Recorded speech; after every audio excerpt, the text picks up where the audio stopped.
అందరూ గొప్ప గాయకులతో కలిసి మీరు పాడినప్పటికీ ఘంటసాల మాస్టర్తో పాడిన పాటలు ఒకవైపు, కొత్త ఒరవడికి శ్రీకారం చుట్టిన బాలు గారితో పాడిన ఒక పాటలు, ఇవన్నీ చూసుకుంటే ఘంటసాల మాస్టర్తో మీ అసోసియేషన్, మీ అనుబంధం గురించి చెప్తారా? ఘంటసాల గారితో పాడినప్పుడు, ఆయన మ్యూజిక్లో పాడినప్పుడు అదొక టైప్గా ఉండేది. అదొక టైప్ అంటే ఇప్పుడు లవకుశలో పాడేదాన్ని కదా నేను, లీల గారు. మరి ఒక్కొక్క బిట్టు రిహార్సల్స్కే 6 months తీసుకునేవాళ్ళం. పాట చూడకుండా పాడే అంతవరకు వచ్చేదనమాట. అంటే ఆ సంగతులన్నీ కంఠస్థ పెట్టాలి కదా. కళకళలాడే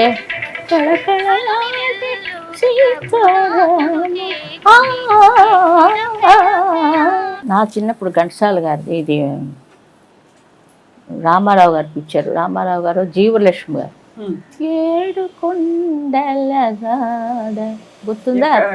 గుర్తుందా? లీల గారు పాడారు అది. ఆ పాట అస్తమాన్ కచేరీలో పడేదాన్ని. అప్పుడు నేను రాలేదు ఫీల్డ్కి. ఆ పిక్చర్ చూశాను మా ఊర్లో విజయనగరం. మాకు అదే పని. సాయంత్రం మా నాన్నగారికి అది ఫ్రీ ఆ థియేటర్. అది రోజు వెళ్ళిపోతుండటమే సాయంత్రం వేళ. అట్లాగా ఘంటసాల గారు మన ఊర్లోనే చదువుకొని మన ఇంటికి వచ్చినప్పుడు నాకు తెలియదు ఆయన అక్కడ ఉండేవారని. నాకు తెలియదు. మేమిద్దరు ఇక్కడ కలిసాం.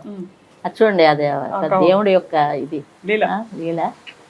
ఆయన పిక్చర్లో అన్నీ అదే. ఆయనకి ఆ వేణుగానలో చెప్పేది ఏంటంటే ఆయనకి చాలా ప్రాణం ఆ పాట.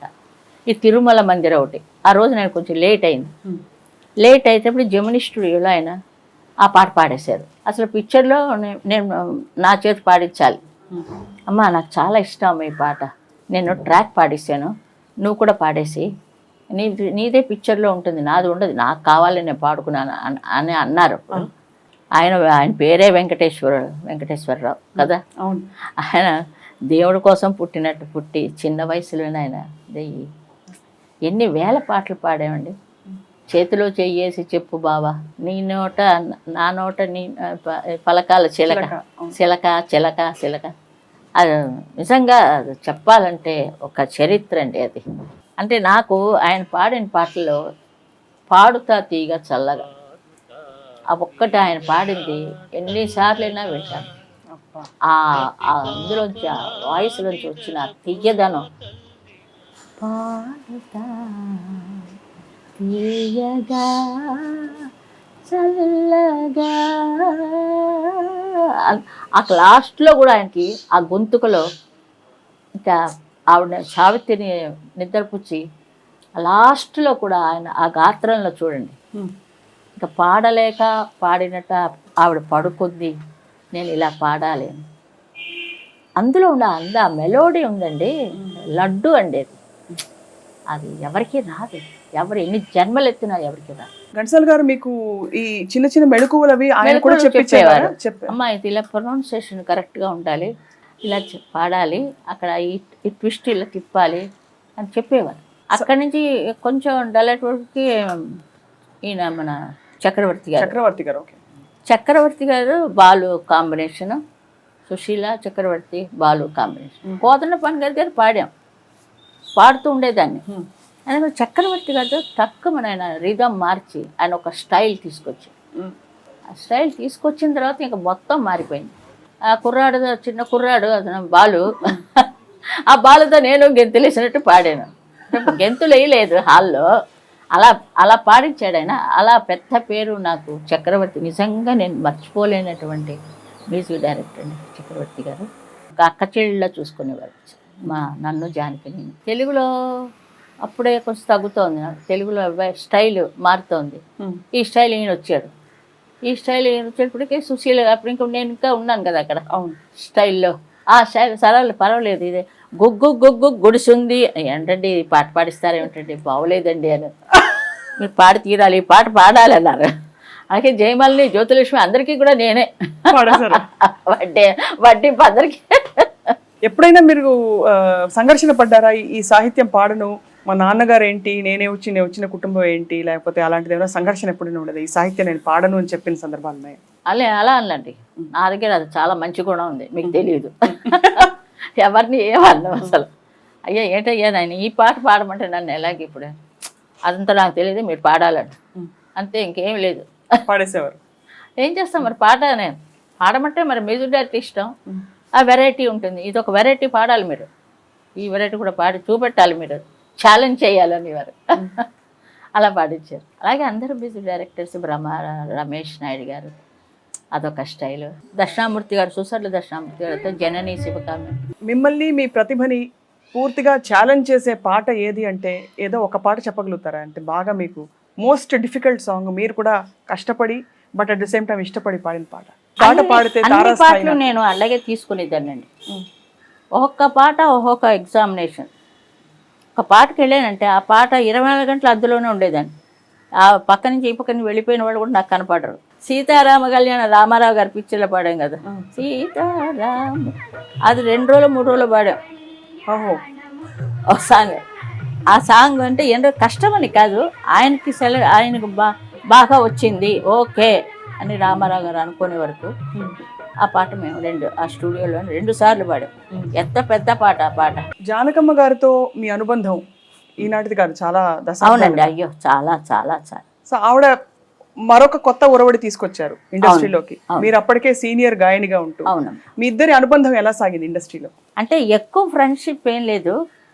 రికార్డింగ్స్లో కలుసుకున్నప్పుడు, ఎక్కడైనా మీటింగ్లో కలుసుకున్నప్పుడు వీళ్ళకంటే ఫ్రెండ్స్ లేరు అన్నట్టుగా వసులుకున్నాం. జానకి సుశీల ఒక సిస్టర్స్ లాగా మేము ఈ ఫీల్డ్లో ఉన్నాం. బాలు గారి గురించి మీరు అంటే మరొక 2-3 బాలు గారి పాటలు ఏంటంటే ఏ పాటైనా ఈజీగా ఆయన పాడేస్తాడు. నాకు ఈజీగా పాడటం రాదు, కానీ చాలా మర్యాదస్తుడు, చాలా చాలా మంచివాడు. చిన్న వాళ్ళ దగ్గర నుంచి పెద్దవాళ్ళ దాకా ఒకే మర్యాద ఇస్తాడు ఆయన. ఇదివరకైతే స్టోరీస్ చెప్పేవారు, రాను రాను స్టోరీస్ చెప్పడం మానేశారు. ఇది డ్యూయట్ మీరు పాడేయండి, మీకు ఇష్టం వచ్చిన చోట వేసేయండి ఎఫెక్ట్లు, మాకు ఇష్టం వచ్చిన చోట వేసేయడం ఎఫెక్ట్లు, అక్కడ వాళ్ళు ఇచ్చుకుంటారు. ఇళయరాజా గారిది వటపత్ర సాయి, ఎవ్వరూ లేరు ఆ రోజు, అందరూ ఊటీలో ఎక్కడో షూటింగ్, అవుట్డోర్ షూటింగ్లో ఉన్నారు. ఈ సాంగ్ అర్జెంటుగా కావాలి, సుశీల్ గారిని పాడేయమనండి. ఎలాగండి పాడేనంటే, పర్వాలేదు ఆవిడ పాడేస్తుందిలే అన్నట్టు రాజా గారు. ఆవిడ తెలుసు, ఆవిడ కరెక్ట్గా పాడేస్తాను, తెలుగు భాషే కదా, పాడేసి ఇప్పుడు పెద్ద రికార్డ్ బద్దలు కొట్టింది ఆ పాట. ఎప్పుడైనా మీరు బాగా బాధపడిన సందర్భాలు ఉన్నాయా మీ రికార్డింగ్ కెరియర్లో? మిమ్మల్ని ఎవరైనా మ్యూజిక్ డైరెక్టర్ వారు అనుకున్నట్టు మీరు అనలేదనో, లేట్గా వచ్చారనో, ఇలాంటివి అవుతూ ఉంటాయి అందరికీ. అది అందరికీ అవుతూ ఉంటుందండి. వాళ్ళ మ్యూజిక్ డైరెక్టర్ చెప్పినట్టు ఏది కరెక్ట్గా పాడలేమండి. కొన్ని వాళ్ళే మమ్మల్ని క్షమించేస్తారు. వాళ్ళు ఒకటి చేసుకుంటారు. అదే రమేష్ నాయుడు గారి దాంట్లో ఒకటి కళ్యాణి అని ఒక పిక్చర్ తీసి, ఆ పిక్చర్లో నాకు రమేష్ నాయుడు గారికి పడింది భేటీ. ఏం లేదు, ఆయన చెప్పిన సంగతి నేను పాడలేకపోయాను, ఎందుకంటే అది ఏమో అలాగ అయిపోయింది. అది ఆయన కూడా కొంచెం కోపించుకున్నారు. దాంతో నేను డైంగన కళ్ళలోంచి నీళ్ళు వచ్చేస్తాను. ఆ రోజు క్యాన్సల్ రికార్డింగ్.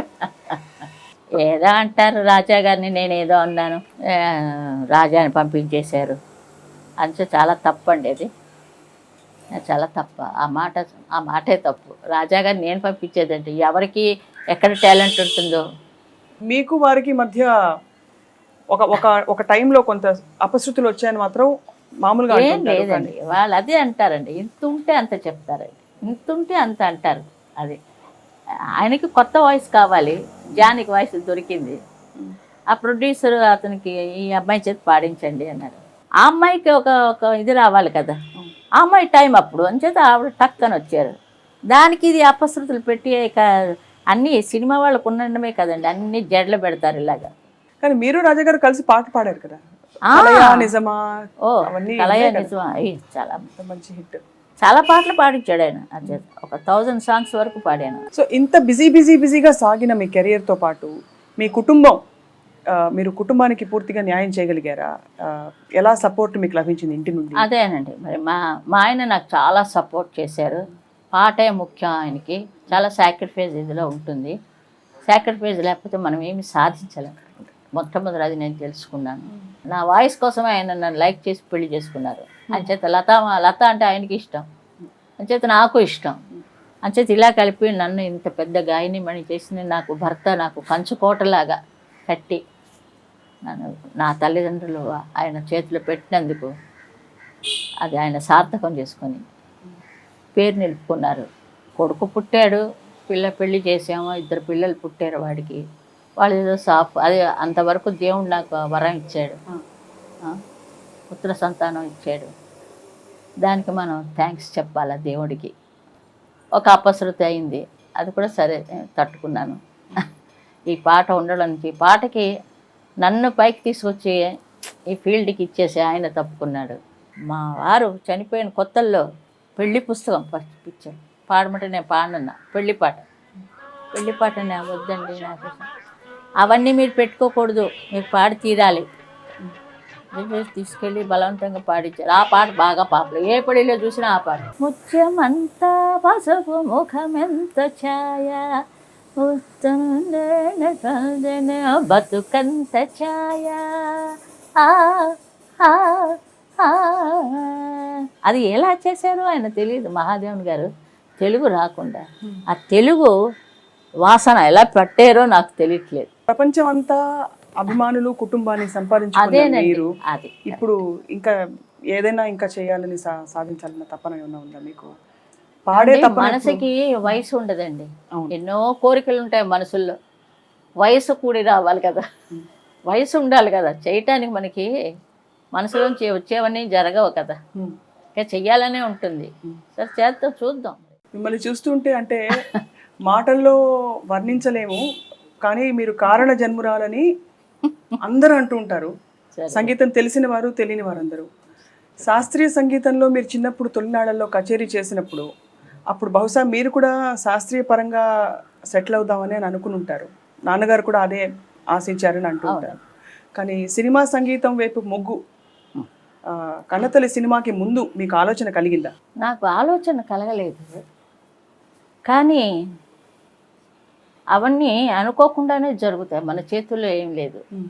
అట్లాగా ఎప్పుడెప్పుడు ఏది జరగాలో ఆ దేవుడు ఫిక్స్ చేస్తాడు. దాని ప్రకారంగా మనం ఏదో నేను మా నాన్నగారి కోసం నేను క్లాసికల్ నేర్చుకుని నాకు చిన్నప్పటి నుంచి సినిమా పాటలు అంటే చాలా అటుపక్కే మొగ్గుతాను. లతా మంగేష్కర్ ఆవిడ పాట ఎక్కడొచ్చినా నేను బాగా విని అలాంటిది చిన్నప్పటి నుంచి నా బ్రెయిన్లో అది స్టడీ అయిపోయింది, అంతే రికార్డ్ అయిపోయింది ఆ సౌండ్.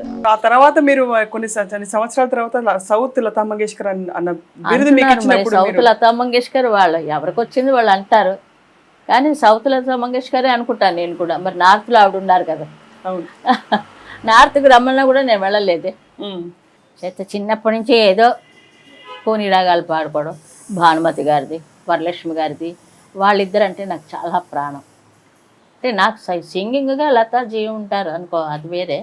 అంటే వీళ్ళు ఉండగా మళ్ళీ నేను అక్కడ ఎందుకు అని చెప్పి అలా అనిపించి అంతా మొగ్గలేదు ఆ సైడ్, హిందీ సైడ్. కర్ణాటక సంగీతం చిన్నప్పుడు పాడేటప్పుడు పెద్ద పెద్ద విద్వాంసులందరూ విని ముగ్ధులయ్యి మీ పాటలోని మాధుర్యానికి చాలా ప్రోత్సహించారని చెప్తుంటారు. ముసిరి గారు అంటే ఆ కాలేజీలో చదివాను, విద్వాన్ కోర్స్ చదవటానికి చెన్నై వచ్చినప్పుడు ఆయన ప్రిన్సిపాల్ కదా ముసిరి సుబ్రహ్మణ్యం, ఆయన విన్నారు, చాలా చాలా సంతోషించారు. కానీ అక్కడ ఎక్కువసేపు చదవలేదు, అంతలోపల సినిమాలోకి వెళ్ళిపోయాను. సినిమాలోకి అంటే సినిమా ప్రపంచంలోకి అడుగు పెట్టేశాను. క్లాసికల్ పాడిన వాళ్ళకి ఏంటంటే ఈ సినిమా సంగీతం పాడాలంటే కొంచెం దానికి ఒక ట్రైనింగ్ ఉండాలి. ట్రైనింగ్ ఉంటే అప్పుడు ఎక్కడెక్కడ మనం దాన్ని స్లో చేయాలి, ఫాస్ట్ చేయాలి, లేకపోతే ఎక్కడ ఏ అక్షరానికి ఎక్కువ మనం ప్రెస్ ఇవ్వాలి, అవన్నీ నేర్చుకోలేదు. నేను నేర్చుకోకుండా పాడగా వచ్చింది నాకు. నాకెవరో గురువులు లేరు దాంట్లో చెప్పించడానికి. సినిమా సంగీతం పరంగా లేదు. బాలనురా మదన ఉంది కదా, అది చూడమ్మా ఎలా ఉంటుందో, పక్క క్లాసికల్గా ఇష్టానిగా ఉంటుంది.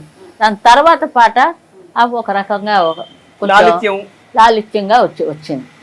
అది ఏదైనా ఒక విద్య మనం ప్రాక్టీస్ చేయగా దాంట్లో ఆ లాలిత్యం తెలుస్తుంది కదా. క్లాసికల్ పాడడానికి, లైట్ పాడడానికి తేడా, సినిమా పాట పాడడానికి. ఇప్పుడు పిల్లలకి స్టార్టింగ్లో వాళ్ళు ఏదో ప్రాక్టీస్ చేసేస్తారు, తప్పుగా అనుకోవద్దు. తల్లిదండ్రులు కూడా పిల్లల తల్లిదండ్రులు తప్పుగా అనుకోకూడదు. వాళ్ళు పాడతారు కానీ అందులో ఏమిటి చమక్కులు ఉన్నాయి, ఇవి ఉన్నాయి అంటే ఇప్పుడు ఇంకా బాగా డెవలప్ చేసేస్తున్నారు. దాని గురించి నేను చెప్పటం లేదు. ఇది ఎవరి దగ్గర నేర్చుకోవాలి. అది చెప్పిన వాళ్ళు కూడా నేను పాడాను అనుకోండి, నా దగ్గర నేర్చుకోవాలి వచ్చి, అమ్మ మీ పాట ఇలా ఉంది, మేము పాడి వినిపిస్తాం పాడి వినిపిస్తా ఉంటే తప్పకుండా చెప్తాను నేను. మొన్న ఇప్పుడు సౌత్ ఆఫ్రికా వెళ్ళాను. ఆ అమ్మాయి అహనా పెళ్ళి అంట పాడి. ఆ అమ్మాయికి తీరా చూస్తే 16 ఏళ్ళు 17 ఏళ్ళు. వాయిస్కి దీనికి ఎక్కడ పాటకి వ్యత్యాసం. అహనా పెళ్ళంట అది కొంచెం బోల్డ్గా పాడాలి. అది ఎంత ప్రాక్టీస్ చేశాను, ఎన్ని రోజులు చేశాను, ఏ విధంగా చేశాను, ఎన్నిసార్లు ఘంటసాల గారు పాడారు ఆ పాట నాకు నేర్పడానికి. ఇంత పాడి పాట రికార్డ్ చేసి వినేసిస్తే చాలా. అలా కాదు, ఆ పిల్లకి నేను ట్రైనింగ్ ఇచ్చాను అక్కడ. ఫస్ట్ టైం పాడింది. ఫస్ట్ టైం పాడితే ఓకే ఆ రోజు పాప వాళ్ళ ఫాదర్ చాలా ఇష్టం ఆ అమ్మాయి పాడాలి, ఒక్కరితే కూతురు అంటే. అక్కడ వెళ్ళిన తర్వాత రెండోసారి నేను కూర్చోపెట్టి ఆ అమ్మాయికి ఖచ్చితంగా చెప్పాను పాట ఇలా పాడాలి, ఇలా అంటే గొంతుగా వేరే ఉండొచ్చు, చాలా బాగా పాడుతుంది ఆ పిల్ల. ఆ అమ్మాయికి చెప్పి ప్రాక్టీస్ చేయించి రెండోసారి అందరూ మెచ్చుకున్నారు, ఎక్సలెంట్గా పాడామమ్మా. ఇప్పుడు మనసే అందాల బృందావనం ఆల్రెడీ ఎవరు వాడు పాడారు, రాధా జయలక్ష్మి గారు పాడారు. ప్యూర్ క్లాసికల్ సింగర్స్ వాళ్ళు. అది మళ్ళీ నేను తెలుగులోకి తీసుకొని కోదండపాణి గారు ఎంత మంచిగా ఎంత గొప్పగా చేశారంటే ఆ పాట. మళ్ళీ కాపీ కొడుతున్నాం అనుకోకుండా నా చేత ఎంతవరకు నా వాయిస్లోంచి ఆ సౌండ్ వస్తుందో అంతవరకు పట్టి కోదండపాణి గారు ఎక్కువ ఆర్టిస్ట్కి ఎక్కువ కష్టం కలిగించరు. ఎక్కువ కష్టం ఒకసారి ఒక టేక్ పాడేశానంటే అది ఓకే అంటాడు ఆయన. ఓకే అంటే మళ్ళీ నేను ఎందుకు ఓకే ఇంకొకటి పాడతాను, ఎందుకండి ఓకే ఇంకేదైనా పాట ఉంటే చూసుకోండి మీరు వెళ్ళండి అంటాడు. అలాంటి మ్యూజిక్ డైరెక్టర్స్ కూడా ఉన్నారు. అంటే రీమిక్స్ అది మనసే అందాల బృందం. అందులో మీరన్న ఈ పాటలో కూడా ఒరిజినల్ బాణి దానిలోని దృఢత్వం అలాగే ఉంచుతూ సుశీల గారి అదే సోయగాన్ని మొత్తం అందులో అద్దారని వినేవాళ్ళు అంటారు. నా అదృష్టం అమ్మ, నాకు నిజంగా ఆ విషయంలో మాత్రం చాలా అదృష్టవంతురాలి. ప్రొడ్యూసర్స్ అందరూ నన్ను పైకి ఎత్తారండి. వాళ్ళ పిక్చర్కి ఉపయోగించుకున్నారు నా వాయిస్. ఆ మ్యూజిక్ డైరెక్టర్స్ కూడా ఎంతో కష్టపడి చాలా రిహార్సల్స్ ఇచ్చి, అంటే ఘంటసాల గారు ఒక లవకుశ చాలండి మాకు జీవితంలో. మా జీవితం పండడానికి ఒక లవకుశ చాలు, ఒక భక్త ప్రహ్లాద చాలు. అది నారాయణ మంత్రం పాడుతుంటే ఆ రోజారమణి గారు ఆవిడ పాడుతున్నట్టే ఉంటుంది. నిజంగానే కారణ జన్మలో అంటే ఈ సంగీతం కోసమే పుట్టాం.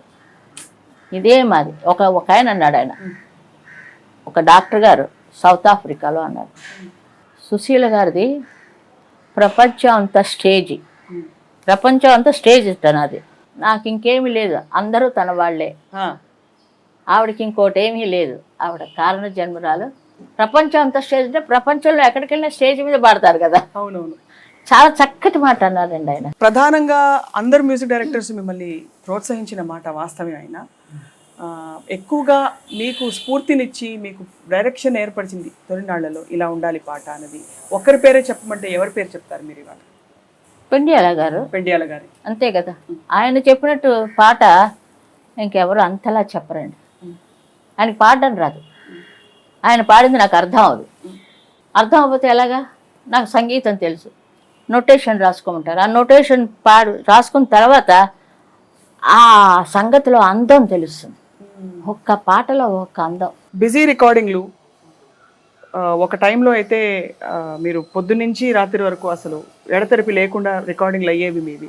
ఆ టైంలో బిజీగా ఉన్న ఆ రోజులు తలుచుకుంటే ఇప్పుడు ఏమనిపిస్తుంది? అలా సాగిపోయిందా? అలసట తెలిసేదా మీకు అసలు?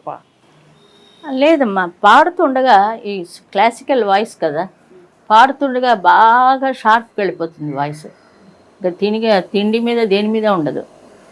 కాఫీలు తాగడం, పాడేయటం. రాత్రి 2 అయినా సరే ఇంకా చాలా ఫాస్ట్గా ఉంటుంది. ఎప్పుడు రాత్రి 2, 3 అవుతుంది రికార్డింగ్స్ అయ్యేటప్పుడు. ఎంఎస్ విశ్వనాథం గారిదే అసలు 2, 3, 4 కూడా అవుతుంది. ఒకసారి జీకే వెంకటేష్ గారితో ఏదో ఒక పాట పాడాను, పొద్దుట 6 గంటలైంది ఇంటికి వచ్చేటప్పటికి. రిహార్సల్స్ చేసినా కూడా అప్పుడు స్టూడియోల్లో చేసేవారు కాదు, ఫ్లోర్స్ ఉంటాయి కదా, ఫ్లోర్స్లో రికార్డింగ్.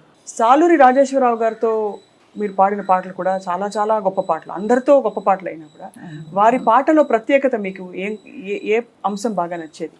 ఆయన ఒక డివోషనల్ చేశారండి, కృష్ణ వందే జగద్గురు.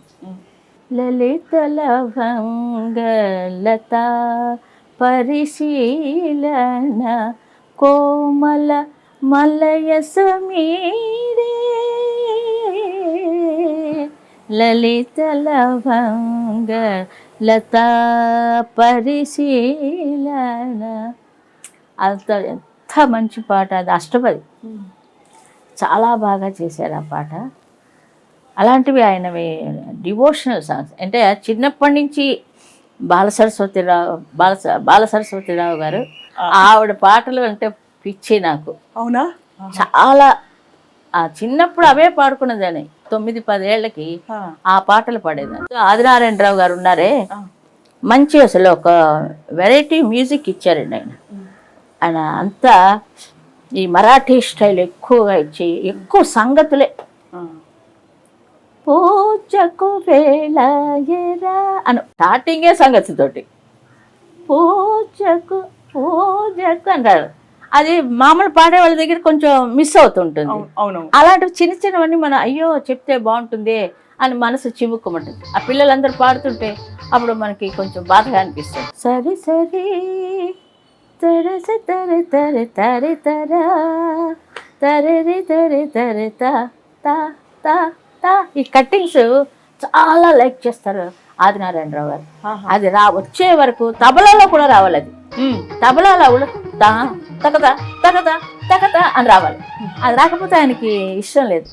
చాలా రిహార్సల్ చేయించేవారు. పిలువకురా చూడండి ఎంత మంచి మంచి పాటలు ఆదినారాయణరావు గారు. నెక్స్ట్ చాలా మంచి మరాఠీ సంగీతం అందించారు ఆయన. వస్తాడు నారాజు మరి చూడండి మీరు, ఎంత అది పాపులర్. విజయ నిర్మల గారికి ఏమీ లేదు, సింపుల్గా ఉంటుంది. వస్తాడు నారాజు ఈ రోజు రాని వస్తాడు నెలరాజు అంటే అది మనకి స్వతహాగా గొంతుకులో ఉన్నది వస్తున్నది అంతే.